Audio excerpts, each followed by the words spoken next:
Hello प्यारे साथियों, तो आज की इस वीडियो में हम देखने जा रहे हैं संस्कृत के टॉप 5 लघु एवं दीर्घ उत्तरीय प्रश्नों को। तो आप इन प्रश्नों को जरूर से याद कर लें। और आपको बताना चाहेंगे कि इस चैनल पर शुरू हो चुका है टॉपर सीरीज, जिसमें हम आपको सभी सब्जेक्ट के सभी चैप्टर के कुछ लघु उत्तरीय, दीर्घ उत्तरीय और ऑब्जेक्टिव प्रश्नों को करा रहे हैं चैप्टर वाइज, है ना।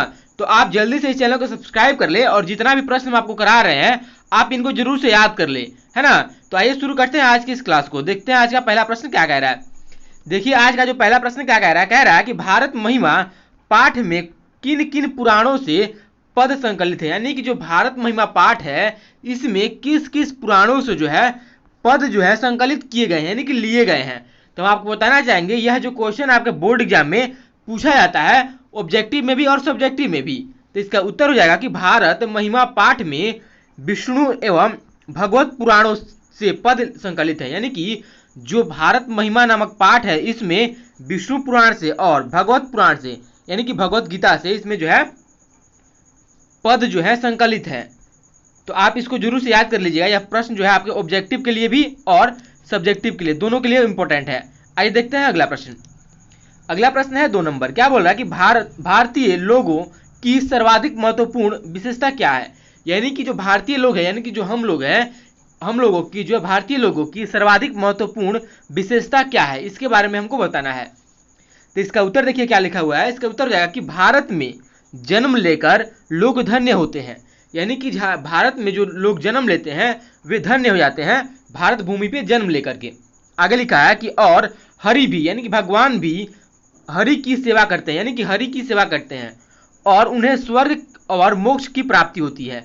यानी कि जो लोग भारत भूमि पे जन्म लेते हैं और उनका जो जन्म लेते हैं वे अपना जीवन धन्य बनाते हैं और हरि की पूजा एवं सेवा करते हैं और स्वर्ग और मोक्ष की प्राप्ति करते हैं।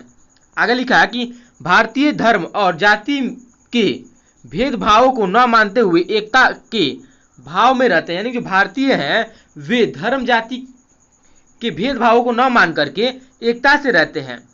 आगे लिखा है कि सभी भारतीयों की देशभक्ति आकर्षक और दूसरों के लिए आदर्श रूपी है। यानी कि जो हम भारतीय हैं इनमें देशभक्ति कूट कूट के भरी होती है, जिसे और भी देश के लोग अपने देश के प्रति देशभक्त बनने के लिए प्रेरित होते हैं, है ना, हम भारतीयों को देख करके। तो उम्मीद करता हूँ आप सभी को ये जो क्वेश्चन अच्छे तरह से समझ में आ गया होगा। तो आप इस क्वेश्चन को एक बार जरूर से अपने कॉपी में लिख के इसको याद जरूर से कर लीजिएगा, है ना। आइए देखते हैं अगला प्रश्न। अगला जो प्रश्न है वह 3 नंबर। क्या बोल रहा है कि हमारी मातृभूमि कैसी है। यानी कि जो हमारी मातृभूमि है वह कैसी है। आगे लिखा है अथवा भारत महिमा के अनुसार, जो भारत महिमा पाठ है उसके अनुसार बताएं कि हमारी मातृभूमि कैसी है। आगे लिखा है कि भारत भूमि कैसी है और यहाँ किस प्रकार के लोग रहते हैं। अगर आपको ये तीनों प्रश्न में से कोई भी प्रश्न आ जाए आपके बोर्ड एग्जाम में तो आप इसका उत्तर एक ही लिखिएगा, जो कि नीचे लिखा हुआ है। तो इसका उत्तर हो जाएगा कि भारतवर्ष अति प्रसिद्ध देश है। यानी कि जो हमारा भारतवर्ष है वह अति प्रसिद्ध देश है। आगे लिखिएगा तथा यहाँ की भूमि सदैव पवित्र है और ममतामयी है। यानी कि जो भारत भूमि है वह हमेशा से पवित्र है और ममतामयी है।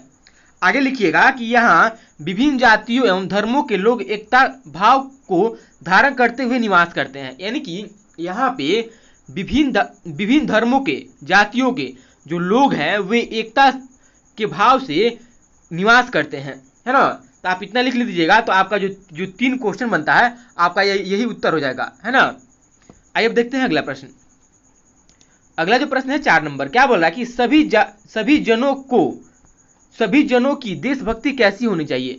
यानी कि सभी लोगों को देश के प्रति कैसी देशभक्ति रखनी चाहिए, इसके बारे में हमको बताना है।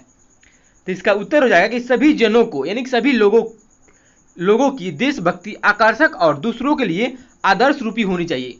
यानी कि हमारे अंदर ऐसा देशभक्ति होना चाहिए ताकि कोई दूसरा व्यक्ति देखे या फिर कोई दूसरे देश के लोग देखे तो वे भी अपने देश के प्रति वैसे ही देशभक्ति दिखाए, और जब दूसरा लोग देखे तो उनको भी लगे कि हमको भी अपने देश के प्रति देशभक्त रहना चाहिए, है ना।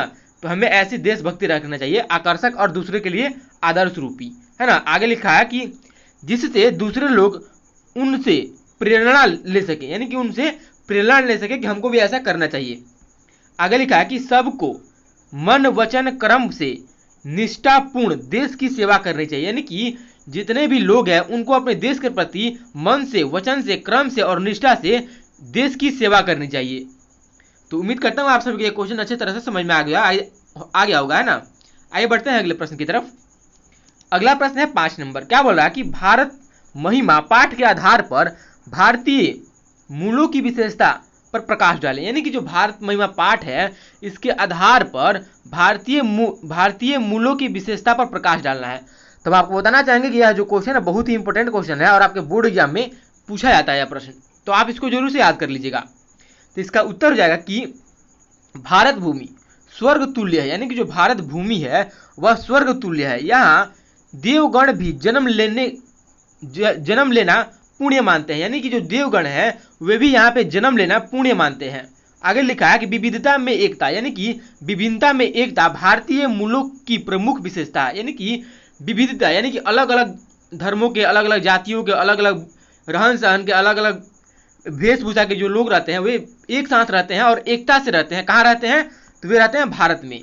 आगे लिखा है कि कश्मीर से कन्याकुमारी तक समदर्शिता यानी कि एक समान की भाव है। यानी कि यहाँ पे कश्मीर से लेकर कन्याकुमारी तक अगर जाइएगा तो लोगों में एक सा ही यहाँ भाव पाइएगा। यानी कि समदर्शिता यानी कि एक जैसे ही एक जैसे ही आपको भाव मिलेगा, दर्शन मिलेगा, है ना, और एक जैसे ही लोग मिलेंगे। आगे देखिए आगे क्या लिखा है, एक सेकंड रुकिए। आगे लिखा हुआ है यहां पे देखिए, समदर्शिता का भाव है और यहाँ के निवासी धर्म जाति के भेदभावों को भुलाकर एकतत्व भाव से में रहते हैं। यानी कि यहाँ के जो लोग हैं धर्म जाति के भेदभाव को मिटा करके एकता से रहते हैं। आगे लिखा है कि विविध पर्व त्यौहार हमें एक सूत्र में पिरोते हैं। यानी कि जो विभिन्न प्रकार के पर्व त्यौहार हैं वे हमें